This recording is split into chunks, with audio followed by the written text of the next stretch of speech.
20 सितंबर को उप मुख्यमंत्री लोक निर्माण मंत्री अरुण साह अमेरिका के अध्ययन प्रवास के बाद आज सुबह रायपुर पहुंचे। राजधानी वापसी पर स्वामी विवेकानंद विमानतल पर उनका भव्य और आत्मीय स्वागत किया गया। उप मुख्यमंत्री साह ने बताया कि अमेरिका की अपनी अध्ययन यात्रा के दौरान उन्होंने 5 प्रमुख शहरों का भ्रमण कर सड़क निर्माण और सड़कों के रखरखाव की तकनीकी इसमें आई उपयोग और पुलियों के निर्माण को लेकर तकनीकी विशेषज्ञों से चर्चा की। उन्होंने लोक निर्माण विभाग के सचिव डॉक्टर कमलप्रीत सिंह के साथ अमेरिका के बड़े शहरों से निर्माण कार्यों में प्रयुक्त होने वाली तकनीकों का अध्ययन किया। साव ने अमेरिका में निर्माण स्थलों और ग्रीनफील्ड रोड का भी अवलोकन किया। अमेरिका से 10 दिवसीय यात्रा करके लौटा हूं। 9 सितंबर को अमेरिका गया था और आज अमेरिका से वापस लौटा हूं।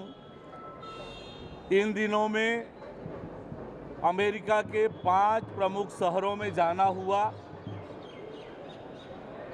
इस दौरान सड़क निर्माण, सड़क रखरखाव की तकनीक, आर्टिफिशियल इंटेलिजेंस का उसमें किस तरह से उपयोग हो सकता है, पुलियों के निर्माण को लेकर तकनीकी विशेषज्ञों के साथ चर्चा, ग्रीनफील्ड रोड का अवलोकन और जिस तरह से अमेरिका के बड़े शहरों में जाना हुआ, किस प्रकार की तकनीकी का इस्तेमाल वहाँ पर हो रहा है, इन सब का अध्ययन किया। और साथ ही साथ इस दौरान भारतीय लोगों से और विशेषकर छत्तीसगढ़ के लोगों से सभी स्थानों पर मिलना हुआ, उनसे बातचीत हुई।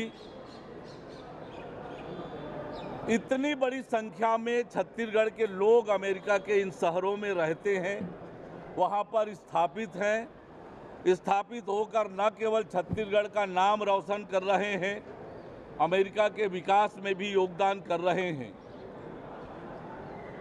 नाचा, चना, ओवरसीज फ्रेंड्स ऑफ बीजेपी ऐसी संगठनों के प्रतिनिधियों से भी मिलना हुआ।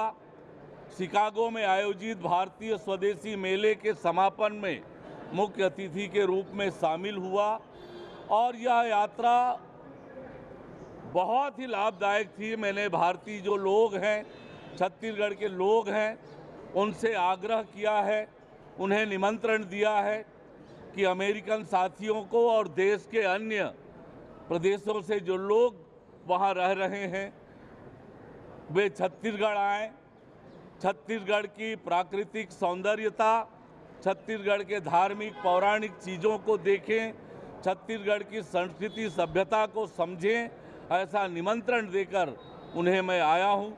निश्चित रूप से जो अध्ययन हमने किया है, पुल का निर्माण वहाँ पर ज़्यादातर स्टील से हुआ है और न केवल इससे समय की बचत होती है वरन वो अधिक समय तक चलने वाली होती है।